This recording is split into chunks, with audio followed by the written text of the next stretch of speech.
Vamos a seguir conversando de esta nueva coyuntura económica con Luis Echeverre. Buen día, Echeverre, gracias por venir. ¿Qué tal, María? Buen día. ¿Cómo impacta esta devaluación sobre el sector exportador del campo o no, digamos? Bueno, a ver, toda esta incertidumbre económica es una mala noticia para los sectores productivos, porque dependemos justamente de que haya una estabilidad monetaria y cambiaria para poder expresar todo nuestro potencial productivo, para poder poner el acento en donde somos competitivos, que es en la productividad. O sea, la incertidumbre de cotización de las monedas, la incertidumbre impositiva, la inflación, sobre todo lo que destacaba Tomás Bulat recién, es una mala noticia para la producción porque se termina no en un planteo productivo del país, sino en un planteo especulativo. De alguna manera volvimos a la patria financiera, volvimos a la especulación, no en el caso del campo, pero conviene acá más especular de lo que va a ser la inflación o el dólar que producir o industrializar productos o fabricar cosas, ¿no? Pero por un lado, digamos, sobre todo el sector exportador venía reclamando un dólar muy atrasado, ¿no? En términos de que ustedes perciben los exportadores. Nunca hablamos de devaluación. Siempre dijimos que debía devolver la competitividad que estaba afectada por 3 o 4 cosas. Una, la inflación. Sí. O sea, es importantísimo que se elimine la inflación. Otro era los diferentes tipos de dólar. Entonces decíamos, no pedimos devaluación, pero saquen las retenciones, porque después de 10 años, teóricamente, de crecer a tasas chinas ya no tienen razón de ser. O sea, tengamos el mismo dólar para comprar y para vender. Hoy te recuerdo que nuestro dólar agropecuario debe estar en 4 pesos y pico. Porque ustedes le quitan las retenciones, ustedes hacen... Hay que restarle el 35%. O sea, ahora 7.15 hay que restarle el 35%, será 4 pesos y pico, ¿no? Contra 12 que está el paralelo, que en definitiva es con el dólar blue es que nos cobran los insumos. Entonces decimos eso, decimos presión impositiva. El 80% del resultado económico de una empresa agropecuaria hoy en la Argentina se van en impuestos. 80%. Entonces, todo ese combo es lo que hace que seamos competitivos o no. Tocar una sola cosa no solamente no alcanza, sino que empeora el resto, ¿no? Pero sí había una situación de reclamo de los sectores exportadores, fundamentalmente claro, diciendo... Sí. El dólar está muy barato. En la Argentina exportamos y por lo que nos dan... Sí, pero te doy otro ejemplo. Y que ustedes hablaban de pérdida de competitividad. Está bien, pero a ver, volviendo a la conversación que tuviste recién con Tomás Bulat, fenómeno, pero a ver, ¿cuál es el plan? ¿Cuál es el contexto?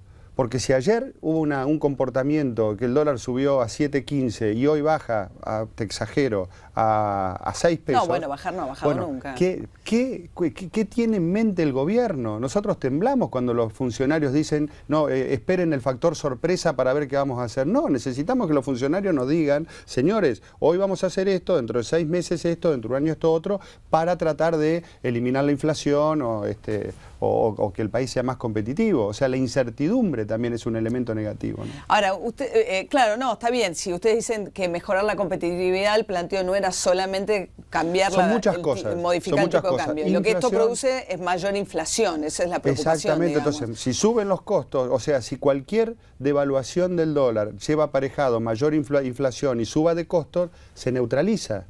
Por eso hay que atacar todo junto. La inflación, la presión impositiva, te diría, es clave. El 80%, te recuerdo, del resultado económico. 80%. Pero uno a veces tiene la sensación de determinados sectores, sobre todo el sector, plantar soja es rentable en la Argentina, ¿o no? En muchos lugares del país ya dejó de serlo. En muchos lugares del país ya dejó de serlo. A medida que te alejas de los puertos y a medida que las tierras son inferiores o depende de la unidad que tengas, y que rinde menos el cultivo. Yo soy de Entre Ríos. Sí. El promedio de rendimiento de la soja en Entre Ríos es 23 quintales, o sea 2.300 kilos por hectárea. Bueno, eso en muchos lugares de la provincia, en Entre Ríos y en otras provincias, centro de Santa Fe, oeste de Buenos Aires o La Pampa, ese es el rinde de indiferencia. O sea, si no sacás 23 quintales, perdés plata. O sea, estás al límite de lo que es la producción en determinadas zonas. Al lado de los puertos, donde son los campos más ricos, rinde más la soja y en esos lugares todavía sigue siendo rentable. Y eso igual con todos los cultivos. Te acordarás un trabajo de ACREA cuando se sembró la actual campaña de maíz, que dijeron ya de antemano que el 75% del maíz que se estaba sembrando ya se sabía que iba a perder. que el productor iba a perder por la cotización, por la presión impositiva, por la inflación. A veces pasa con las entidades del campo que lloran y lloran y lloran y uno... No, digo, pero que da la sensación de que hay momentos en los que sí tienen rentabilidad. ¿Sabes cuál es? Y es difícil de distinguir. Yo no digo que no sea una situación complicada. El problema es en qué momento... Porque tuvieron años de buena rentabilidad. Hay sectores que le fue bien. Por supuesto, cuando los costos estaban planchados. Y bueno, fue la revolución que hubo en la Argentina en el 2002, 2003, 2004. Pero hace 3, 4 años también. Ahora la situación cambió para todo el mundo con la inflación. Es así. El gobierno nos fue empujando, nos fue embretando a la soja a medida que le fue quitando rentabilidad a las diferentes otras actividades. Sí, que eso está claro. A la ganadería, a la lechería, al trigo, al girasol. Bueno, empujó, que es donde casualmente el gobierno más recauda porque se lleva el 35% gane o pierda el productor. Bueno, a medida que empezó a subir la inflación, la presión impositiva y los diferentes tipos de dólar, ni siquiera la soja en buena parte del país es rentable. Eso es un dato objetivo. El gobierno fue apretando las clavijas desde 2008 para acá y produjo eso. ¿Qué pasa con lo histórico? Que dice ustedes, nada les viene bien. Digamos, la impotencia del productor es que durante 60, 70 años los precios de los commodities estuvieron planchados, ¿no? Ahora, que el precio vino y que estábamos preparados tecnológicamente... Que es para poder aprovechar eso, aparece este gobierno y se queda con la renta agropecuaria. Ese es el punto, ¿no? Y que en otros países... Pero también es cierto que el contexto internacional era otro en términos de precios, ¿no? Claro, cuando otros países aprovecharon esa coyuntura, como Uruguay, Paraguay, Brasil, Bolivia, no tienen retenciones, los productores cobran el precio lleno, no genera inflación, porque los alimentos están a valor de la canasta familiar de esos países, generan reservas, sus bancos centrales crecieron en reservas, ingresan divisas y se generan fuentes de trabajo genuinos. Bueno, hoy tenemos la suerte de poder convivir con el modelo equivocado que es el argentino y el venezolano y el modelo correcto que es el del resto de los países, porque los dos se puede ver claramente quién triunfó y quién fracasó. Entonces, lo que nosotros decimos, señores, si tenemos el ejemplo acá al lado, que con condiciones normales se puede producir, exportar, generar divisas, fuentes de trabajo genuino y llenar los bancos centrales de reservas, ¿por qué estamos en el camino equivocado, no?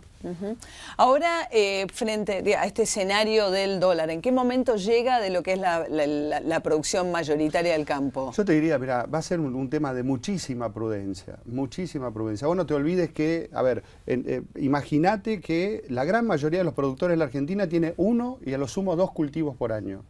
Entonces, esos ingresos, si los tienen, lo tienen que cuidar 6 o 12 meses, ¿no? Entonces, bueno, frente a toda esta volatilidad... ¿Pero qué llega? ¿En este momento en que le llega? La cosecha de maíz va a empezar, todavía falta 1 mes y pico, la de soja 2 meses y pico, bueno...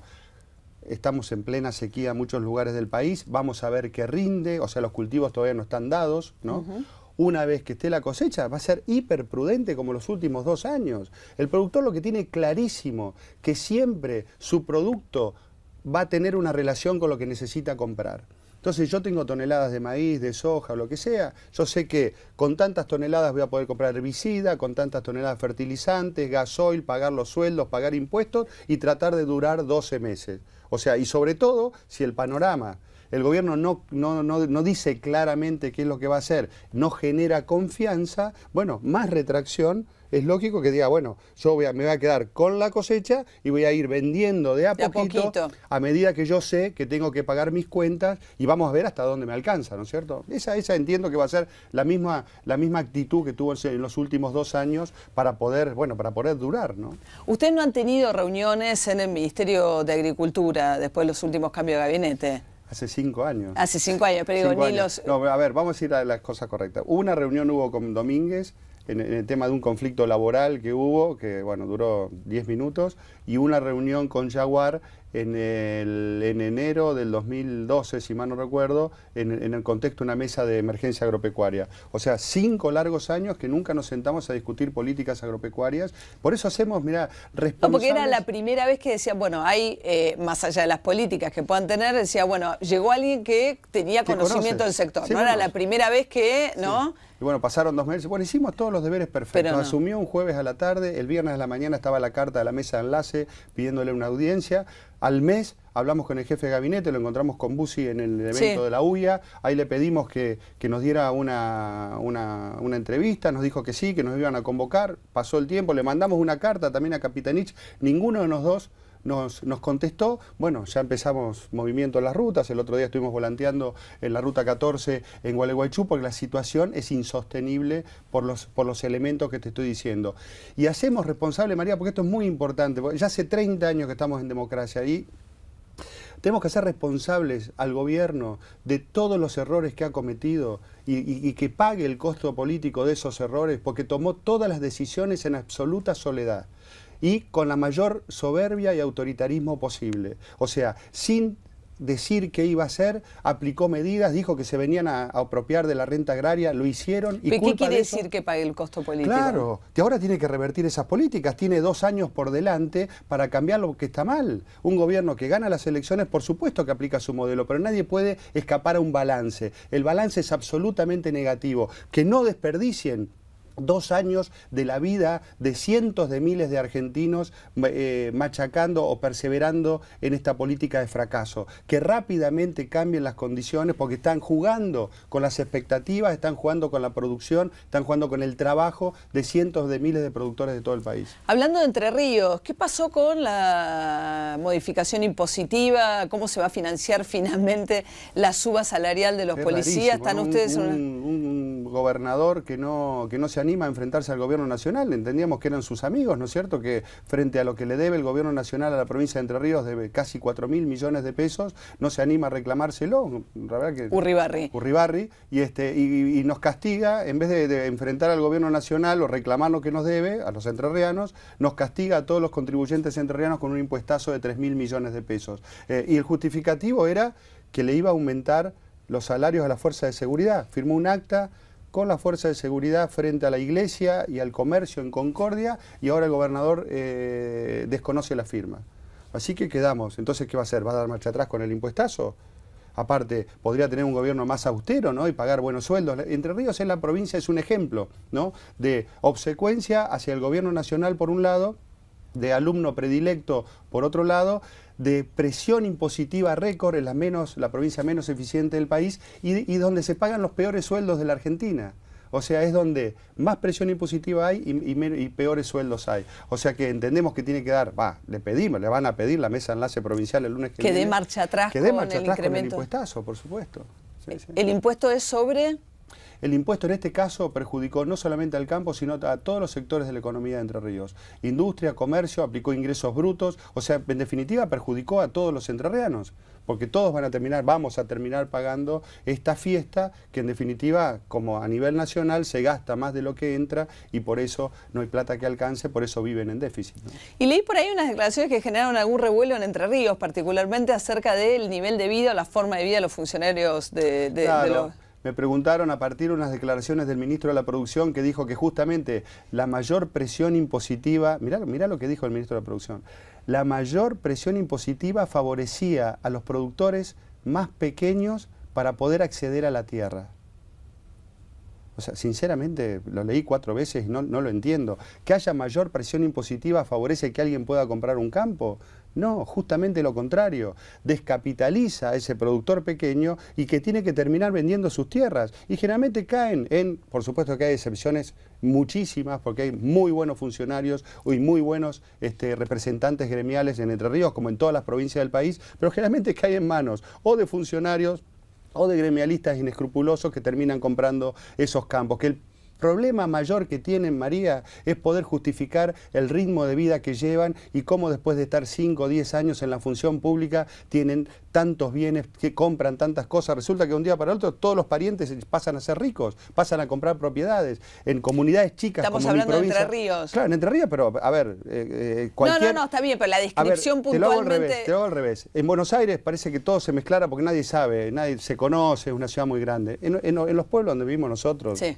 ciudades medianas, chicas, fuimos juntos a la escuela, nos criamos juntos, convivimos años y sabemos si trabajó, no trabajó, si tiene una profesión o qué hizo. Entonces, lo que llama la atención, y en todas las provincias, es eso, es cómo después de 5 o 10 años llevan un nivel de vida y tienen un nivel de propiedades y de gasto y de compra y de inversiones que es insostenible con los ingresos que tienen como funcionarios públicos o representando un gremio, ¿no? Por supuesto, haciendo la salvedad que hay miles, por suerte, de funcionarios y de gremialistas que son honestos y que trabajan representando a su Pero los gremios, por ejemplo, ustedes trabajan en la mesa enlace siempre muy cerca del Momo Venegas. Con 10 puntos, ¿no? La mejor relación, sí, excelente. Pero cuando lanza un partido político, lo lanza en un hotel 5 estrellas de la Ciudad de Buenos Aires. Digo, no es el modelo de un sindicalista austero en ese sentido. Bueno, yo no sé a qué se refieren. Mirá, con el gremio nuestro tenemos un ejemplo de convivencia a nivel mundial.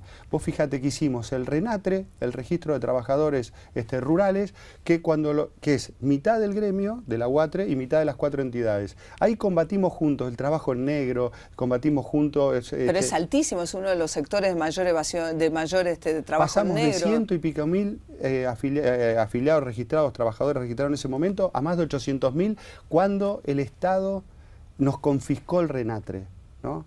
Y si hay trabajo en negro, hay que combatirlo. Pero hay trabajo en negro en el campo. Pero cada vez menos, y hay que combatirlo, por supuesto. Hay igual también otro sector muy importante, es el empleo en casas de familia, digamos, son, me parece, los dos sectores. Es una injusticia, tiene que trabajar, todos los trabajadores tienen que estar en blanco, tienen que tener su seguro social, tienen que tener todos los papeles perfectamente en orden. Y bueno, prueba de eso es que trabajamos juntos con el gremio para combatir. Pero por eso pregunto, entonces ustedes cuando la alusión a los sindicalistas que tienen no incluye, ¿de qué gremio estamos hablando? La gente lo sabe perfectamente. Yo me refería a que en esas comunidades chicas donde vemos que la gente tiene un sistema de vida, por ejemplo, el Momo Venegas vive en la misma casa en Necochea desde que empezó.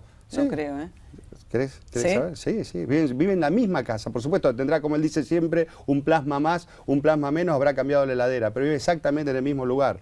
Pero hay otros que no pueden justificar tener caballos de carrera o casas en Punta del Este o bienes totalmente suntuarios, ¿no? Entonces, bueno, pero eso es algo que corresponde a la opinión pública juzgar. Sí, no, fundamentalmente habría que hacer, y a mí me parece transparentar lo que son las cuentas de las obras sociales de los sindicatos, fundamentalmente, ¿no? Todo el tema de poder ser simultáneamente el administrador, estar como el modelo Moyano. Ustedes ahora están cerca de Moyano, pero el modelo del sindicalista empresario es un modelo... Todo lo que traiga transparencia, todo lo que traiga cuentas claras, informes, lo mismo que le pedimos al gobierno tenemos que hacer nosotros desde nuestras entidades, desde los gremios, de los partidos políticos, cómo se financian. Eso trae transparencia, eso es institucionalidad, eso ayuda a la vida institucional del país, ¿no? Un reclamo que le hacen mucho a la sociedad rural, sobre todo cuando habla de institucionalidad, es el rol que tuvo la sociedad rural en la época de la dictadura. Digamos, ¿desde qué lugar o qué tendría que hacer la sociedad rural para reclamar institucionalidad cuando no lo hizo en los momentos más difíciles de este país? Mira, ese es un tema que hay que estar en el momento, ¿no es cierto? Hay que estar en el momento para ver quién lo dijo, cómo lo dijo, en qué circunstancias, ¿no es cierto? El país vivía un momento muy especial.